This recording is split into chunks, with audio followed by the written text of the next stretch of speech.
कक्षा नौवीं की स्टूडेंट फाइनली आपका विषय विज्ञान का त्रैमासिक परीक्षा 2025-26 का पेपर लेके आ चुके हैं। आप लोग बहुत सारे यहाँ पर कमेंट कर रहे थे कि विज्ञान विषय का पेपर लाओ, तो इस वीडियो में हम आपका विज्ञान विषय का संपूर्ण उत्तर सहित पेपर कंप्लीट करेंगे। और साथ ही आपको बता दें, आपको इस वीडियो को ध्यान से देखना है और आप अच्छे अंक लाना चाहते हैं विज्ञान विषय के पेपर में, तो इस वीडियो को आपको ध्यान से देखना है। और साथ ही इस वीडियो को आप अपने दोस्तों तक जरूर शेयर कर दीजिएगा, जिससे वो भी 75 अंक लेके आ सके विज्ञान विषय के पेपर में। समय आपका 3 घंटे रहने वाला, पूर्णांक 75 अंक रहेगा। साथ ही निर्देश आते हैं सही प्रश्न करना अनिवार्य, तो आप निर्देश यहाँ पढ़ लीजिएगा। अब प्रश्न पहला था सही विकल्प चुनकर लिखिए, जो कि 6 नंबर के रहेंगे। तो पहला आपका दिया गया द्रव धातु का नाम क्या है, तो आपका था सोडियम, बा था पारा, सा था आयोडीन और दा था चांदी। तो यहाँ पर द्रव धातु का नाम क्या है, तो इसका आंसर आपका पारा हो जाएगा। दूसरा आता बर्फ का गलनांक है, तो आपका ऑप्शन आता 275.15 के, बा आता 273.15 के, और सा आता 272.15 के, और दा आता 257.15 के। तो इसका राइट आंसर आपको 273.15 के हो जाएगा। फिर तीसरा आता निम्नलिखित में से कौन समांगी प्रकृति है, तो आपका था लकड़ी, बा ऑप्शन आपका बर्फ दिया गया, सा ऑप्शन आपका मृदा दिया गया है, दा ऑप्शन आपका वायु दिया गया है। तो जो आपका तीसरा दिया गया निम्नलिखित में से कौन समांगी प्रकृति है, तो इसका आंसर आपका मृदा हो जाएगा। फिर चौथा आता लाइसोसोम उत्पन्न होते हैं, ठीक है, अंतर्द्रव्य जालिका से, और बाता गाल्जी उपकरण से, और साता केंद्रक से, और दाता माइटोकॉन्ड्रिया से। तो यहाँ पर लाइसोसोम उत्पन्न होते हैं, तो इसका आंसर रहेगा गोल्जी उपकरण से। तो आपका पाँचवा आता जंतुओं के शरीर की संरचनात्मक व क्रियात्मक इकाई होती है, तो आपका ऑप्शन आता ऊतक, बाता गुणसूत्र, साता आपका जीन, और दाता कोशिका। तो यहाँ पर जंतुओं के शरीर की संरचनात्मक व क्रियात्मक इकाई होती है आपकी कोशिका। कोशिका आपका राइट आंसर रहेगा। फिर आपका 6 माता वेग परिवर्तन की दर को चाल कहते हैं, त्वरण कहते हैं, दाब कहते हैं या बल कहते हैं। तो यहाँ पर वेग परिवर्तन की दर को त्वरण कहते हैं, त्वरण आपका इसका राइट आंसर रहेगा। अब चलिए आपकी जो सही विकल्प है वो कंप्लीट हो जाते हैं, आपने अच्छे से याद कर लिए होंगे, ठीक है। और वीडियो को यार लाइक जरूर कर लीजिए, क्योंकि हम बड़ी मेहनत से आपके लिए पेपर लाते हैं। तो जो लाइक का बटन है उसे जरूर से दबा दीजिए, चैनल को भी सब्सक्राइब कर लीजिए। प्रश्न द्वारा रिक्त स्थानों की पूर्ति की, जो कि 6 नंबर के आपके रहेंगे। तो पहला आता पदार्थ की 2 अवस्था होती हैं, तो पदार्थ की होती हैं 3 अवस्था। आपका दूसरा तो विलयन एक डोंडर मिश्रण है, तो आपका विलयन एक समांगी मिश्रण है। तो इसका उत्तर हम यहाँ पर लिख देते हैं समांगी। यह आपका जो तीसरा था कोशिका का पावर हाउस ऊर्जा ग्रह डोंडोर को कहा जाता है, तो कोशिका का पावर हाउस है ऊर्जा ग्रह माइटोकॉन्ड्रिया को कहा जाता है, ठीक है। आप यहाँ पर देख लीजिए, इसका आंसर आपका माइटोकॉन्ड्रिया हो जाएगा। और जो आपका आता है हमारे शरीर में गति के लिए ऊतक उत्तरदायी है, तो हमारे शरीर में गति के लिए आपका पेशीय ऊतक उत्तरदायी है, पेशीय आपका इसका राइट आंसर हो जाएगा। और जो आपका 5वां था नारियल का छिलका डॉट डॉट ऊतकों का बना होता है, तो यहाँ पर नारियल का छिलका स्क्लेरन काइमा ऊतक का बना होता है, ठीक है, स्क्लेरन काइमा, ठीक है, ये आपका यहाँ पर राइट आंसर हो जाएगा। और जो आपका आता है न्यूटन का डॉट डॉट नियम जड़त्व पर आधारित है, तो यहाँ पर न्यूटन का प्रथम नियम, ठीक है, यहाँ पर इसका उत्तर लिख देते हैं प्रथम नियम जड़त्व पर आधारित है। फिर आपका आता है प्रश्न तीसरा, 7 का चयन करके लिखिए, जो कि 6 नंबर के रहेंगे। तो पहला था बल एक अदिश राशि है, तो पहला आपका रहने वाला है असत्य, पहला आपका असत्य हो जाएगा। फिर दूसरा आपका आता गति के द्वितीय नियम को जड़त्व का नियम भी कहते हैं, तो आपका यह सत्य हो जाएगा। सॉरी, जो आपका दूसरा रहेगा तो आपका दूसरा असत्य है, प्रथम नियम को जड़त्व का नियम कहते हैं, ठीक है, दूसरे नियम को नहीं कहते हैं, तो दूसरा आपका असत्य रहेगा। फिर तीसरा था गुरुत्वाकर्षण का नियम गैलीलियो ने दिया था, तो तीसरा आपका असत्य रहेगा।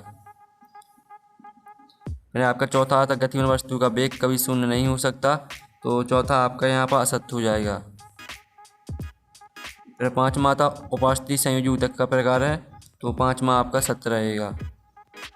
जो 6वां आता जीवन की मूलभूत इकाई कोशिका है, तो आपका यह भी सत्य हो जाएगा।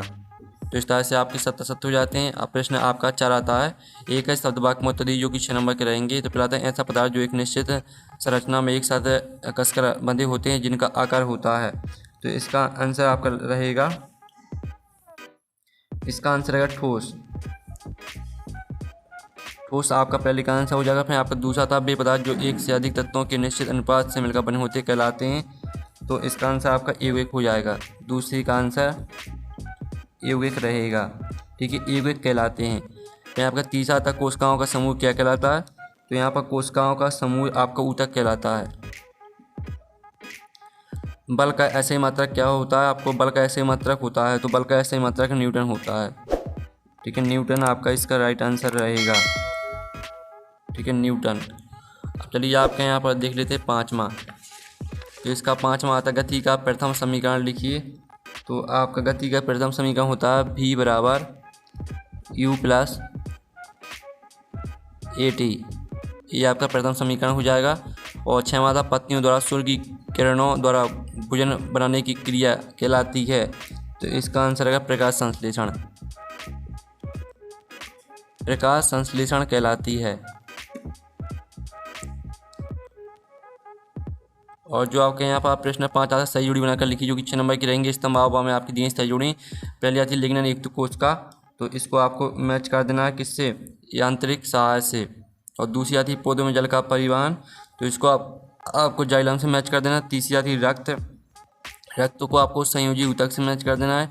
चौथी आती है रंध्र, और रंध्र को आपको पत्तियों की सतह से मैच कर देना है। और पाँचवीं आती है प्रोकैरियोटिक कोश का, तो इसको आपको बैक्टीरिया से मैच कर देना है। और जो छठवीं थी पत्तियों में भोजन का परिवहन, तो इसको आपको फ्लोएम से मैच कर देना है। इस तरह से आपकी सही जोड़ी भी कंप्लीट हो जाती है। आपने अच्छे से याद कर ली होंगी। अब चलिए प्रश्न देख लेते हैं। पदार्थ के कणों की दो विशेषताएं लिखिए। अथवा ठोसों की अपेक्षा द्रवों में विचलन की दर अधिक क्यों होती है। तो स्टूडेंट आप यहाँ पर देख लीजिए, आपका रहने वाला पदार्थ के कणों की दो विशेषताएं। पदार्थ के कणों के बीच रिक्तस्थान होता है और पदार्थ के कण निरंतर गतिशील होते हैं।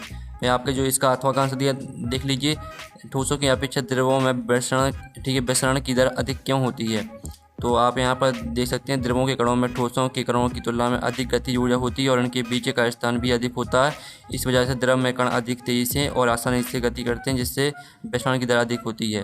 फिर आपका यहाँ पर दिया गया मिश्रण किसे कहते हैं और आपका अथवा तत्व किसे कहते हैं। तो आप यहाँ पर देख लीजिए, दो या दो से अधिक शुद्ध पदार्थों को किसी भी अनुपात में मिलाने पर जो पदार्थ बनता है उसे मिश्रण कहते हैं। इसकी घटकों को भौतिक विधियों से अलग किया जा सकता है। और तत्व किसे कहते हैं, तो इसका उत्तर भी देख लीजिए। अथवा वाले का उत्तर मैं आपका आता गर्मियों में मटके का जल ठंडा क्यों होता है। अथवा गर्मियों में किस तरह के कपड़े पहनने चाहिए और क्यों। तो आप यहाँ पर देख सकते हैं मटके में छोटे छोटे छिद्र होते हैं जिनसे पानी लगातार रिसता रहता है, या पानी मटके की बाहरी सतह पर वाष्पित होता है। वाष्पीकरण की प्रक्रिया के लिए आवश्यक उसमें पानी मटके के अंदर से लेता है, जिससे मटके का पानी ठंडा हो जाता है। साथ ही गर्मियों में किस तरह के कपड़े पहनने चाहिए, क्यों, तो गर्मियों में हल्के रंग के सूती कपड़े पहनने चाहिए। सूती कपड़े पसीने को अच्छी तरह से अवशोषित करते हैं और छिद्रों के माध्यम से पसीना वाष्पित होता है। इस तरह से अवशोषित करते हैं। यहाँ तक पूरा याद कर लेना है। फिर आपका यहाँ पर 9वां प्रश्न आता है मिश्रण व एकक में कोई दो अंतर लिखिए। अथवा तत्व एकक में दो अंतर लिखिए। तो आप यहाँ पर मिश्रण और एकक में अंतर देख लीजिए। घटकों का अनुपात, मिश्रण में घटक किसी भी अनुपात में मिले हो सकते हैं, जबकि एकक में घटक एक निश्चित अनुपात में रासायनिक रूप से संयुक्त होते हैं। रासायनिक प्रकृति, मिश्रण में घटक अपनी रासायनिक प्रकृति बनाए रखते हैं, जबकि एकक में घटक मिलकर एक नया पदार्थ बनाते हैं जिसके गुण मूल घटकों से भिन्न होते हैं। और तत्व एकक में अंतर देख लीजिए। ठीक है, तो स्क्रीनशॉट आपको लेते चलना है। फिर आपका आता कोलाइड विलयन के दो गुण लिखिए। अथवा सांद्रता को परिभाषित कीजिए। तो ये आपके यहाँ पर कोलाइड विलयन की दो गुण दिए, कणों का आकार, स्थिरता। ठीक है, साथ ही आप अथवा वाले का आंसर देख लीजिए। ठीक है, आपको सांद्रता को परिभाषित करना था, तो ये आपकी सांद्रता की परिभाषा यहाँ पर दी गई है। और फिर आपका आता प्लाज्मा झिल्ली को वर्णात्मक पारगम झिल्ली क्यों कहते हैं। अथवा आता रंध्र के दो कार्य लिखिए। तो आप यहाँ पर देख लीजिए, आपका प्लाज्मा झिल्ली को वर्णात्मक पारगम झिल्ली क्यों कहते हैं। तो प्लाज्मा झिल्ली को वर्णात्मक पारगम झिल्ली इसलिए कहते हैं क्योंकि यह कुछ निश्चित पदार्थों को ही कोशिका के अंदर या बाहर जाने देती है, जबकि अन्य पदार्थों को रोकती है। कोशिका के अंदर और बाहर के वातावरण को नियंत्रित करती है। और साथ ही रंध्र के दो कार्य देख लीजिए, गैसों का आदान प्रदान और वाष्पोत्सर्जन, दोनों कार्यों को आपको याद कर लेना है। फिर आपका आता एक समान गति किसे कहते हैं। अथवा आता तत्व किसे कहते हैं, सॉरी त्वरण किसे कहते हैं। इसका ऐसे ही मात्रक लिखिए। तो आप यहाँ पर देख लीजिए, आपकी एक समान गति की परिभाषा दी गई है। जबकि वस्तु एक सीधी रेखा में समान समय अंतराल में समान दूरी तय करती है, तो इसकी गति को एक समान गति कहते हैं। इस गति में वस्तु का वेग स्थिर रहता है। फिर जो अथवा का आंसर देख लीजिए, त्वरण किसे कहते हैं। इसका ऐसे ही मात्रक लिखना था आपको। त्वरण किसी वस्तु के वेग में परिवर्तन की दर है। इसका ऐसे ही मात्रक मीटर प्रति वर्ग सेकंड होता है। फिर आपका आता है पेरेन्काइमा तथा कोलेनकाइमा में क्या अंतर है। अथवा लाइसोसोम को आत्मघाती की थैली क्यों कहते हैं।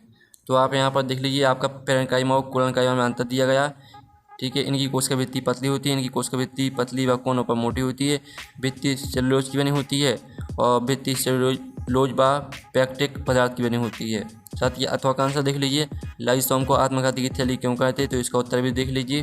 फिर आपका 14वां प्रश्न हम यहाँ पर देख लेते हैं। ठीक है, तो वीडियो को लाइक जरूर कर लीजिए और चैनल को भी सब्सक्राइब कर लीजिए, क्योंकि आपको जल्दी से जल्दी 1 मिलियन कंप्लीट कराना है। ठीक है, तो चैनल को जल्दी सब्सक्राइब कर लीजिए। अब 14वां दिया, जड़त्व किसे कहते हैं, और आपका अथवा आता गति का प्रथम नियम लिखिए। तो आप यहाँ पर देख लीजिए, आपकी जड़त्व की परिभाषा दी गई है। जड़त्व किसी वस्तु का वह गुण है जिसके कारण वह अपनी विराम अवस्था या एक समान गति की अवस्था में परिवर्तन का विरोध करती है। और गति का प्रथम नियम देख लीजिए। ठीक है, इस तरह से आपका 14वें क्वेश्चन का आंसर कंप्लीट हो जाते हैं। अब 15वां रक्त के 2 कार्य लिखिए। अथवा ऊतक किसे कहते हैं, तो आप यहाँ पर दें रक्त के 2 कार्य। परिवहन, रक्त ऑक्सीजन, कार्बन डाइऑक्साइड, पोषक तत्वों और हार्मोन जैसे पदार्थों का शरीर के विभिन्न हिस्सों में परिवहन करता है। और तापमान नियंत्रण देख लीजिए, दूसरा कार्य। ऊतक किसे कहते हैं, तो इसका उत्तर भी देख लीजिए। ऊतक कोशिकाओं का एक समूह है जो संरचना, कार्य और उत्पत्ति में समान होते हैं और एक विशिष्ट कार्य को सामूहिक रूप से पूरा करते हैं।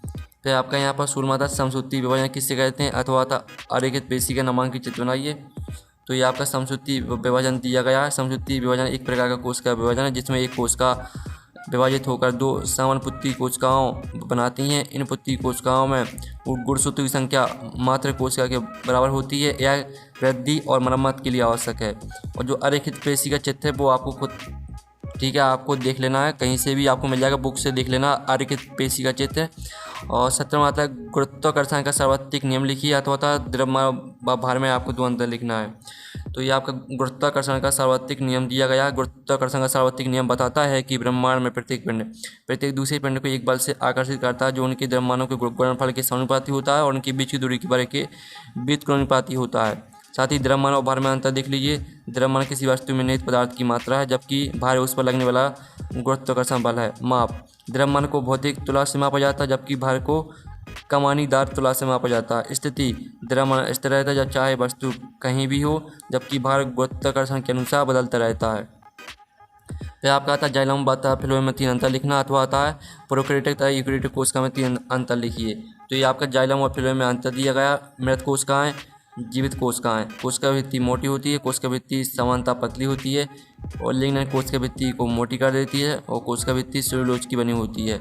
इस तरह से आपको 3 अंतर याद कर लेना। और प्रोकैरियोटिक और यूकेरियोटिक कोशिका में अंतर देख लीजिए, 6 अंतर दिए हैं, तो यहाँ से 3 अंतर आपको याद करना है। और फिर आपका यहाँ पर आता है माइटोकॉन्ड्रिया कोशिका बिजली घर क्यों कहते हैं। इसका अर्थ होता है कोशिका को जीवन की संरचनात्मक एवं कार्यात्मक इकाई क्यों कहा जाता है। तो आप यहाँ पर देख लीजिए, आपको 19वें क्वेश्चन का आंसर रहेगा, तो इसका आप स्क्रीनशॉट ले लीजिए। और ये आपको अथवा का आंसर रहेगा, तो इसका भी स्क्रीनशॉट ले लीजिए। कोशिका को जीवन की संरचनात्मक एवं कार्यात्मक इकाई क्यों कहा जाता है। तो पहली हेडिंग देख लीजिए, संरचनात्मक इकाई, कार्यात्मक इकाई, दोनों हेडिंग को याद करना है। फिर आपका आता पादप कोशिका का नामांकित चित्र बनाइए। अथवा जंतु कोशिका का नामांकित चित्र बनाइए। तो ये आपका पादप कोशिका का नामांकित चित्र दिया गया, तो इसका आप स्क्रीनशॉट ले लीजिए। और ये आपका जंतु कोशिका का नामांकित चित्र दिया गया, तो इसका भी आप यहाँ पर स्क्रीनशॉट ले लीजिए। और जो आपका आता है विलन किससे कहते हैं या कितने प्रकार के होते हैं समझाइए। अथवा में आप यहाँ पर देख लीजिए, आपको विलन की सांद्रता का परिकलन करना है। तो आप यहाँ पर देख लीजिए, आपका 21वें क्वेश्चन का आंसर रहेगा विलन किससे कहते हैं। विलन 2 या 2 से अधिक पदार्थों का एक समांगी मिश्रण है। विलन में एक विलेय घोलने का वाला पदार्थ और एक विलायक घोलने वाला पदार्थ होता है। और विलन के प्रकार ठोस विलन, द्रव विलन, गैसीय विलन। और साथ ही अथवा वाली का आंसर देख लीजिए, जिसमें आपको विलन की सांद्रता का परिकलन करना था। तो विलन की सांद्रता आपकी 55.56% ये आपका आंसर आ जाएगा। फिर आपका आता 22वां गति का दूसरा नियम लिखिए, सिद्ध कीजिए F बराबर ma। और इसका अथवा देख लीजिए, एक वस्तु 18 मीटर की दूरी 4 सेकंड में तय करती है तथा पुनः 16 मीटर की दूरी 2 सेकंड में तय करती है। वस्तु की औसत चाल क्या होगी। तो आपका 22वें क्वेश्चन का आंसर देख लेते हैं। ये आपका गति का दूसरा नियम दिया गया और साथ ही इसकी F बराबर ma आपको सिद्ध करना था। तो ये आपका रहेगा पूरा आंसर, स्क्रीनशॉट आप ले लीजिए। और ये आपका अथवा का आंसर रहेगा। ठीक है, तो अथवा वाले का आंसर देख लीजिए। और फिर आपका आता 23वां तंत्र का ऊतक का नामांकित चित्र बनाइए। अथवा आता है दूरी तथा विस्थापन में 4 अंतर लिखिए। तो ये आपका तंत्र का कोशिका का नामांकित चित्र देख लीजिए। ठीक है, और स्क्रीनशॉट आप ले लीजिए। फिर आप यहाँ पर दूरी विस्थापन में अंतर देख लीजिए। तो इस तरह से जो आपका विज्ञान विषय का पेपर पूरा कंप्लीट हो जाता है। ठीक है, और साथ ही चैनल को भी सब्सक्राइब कर लीजिए और वीडियो को लाइक कर लीजिए। तो हम नेक्स्ट वीडियो में मिलते हैं। Thanks for watching.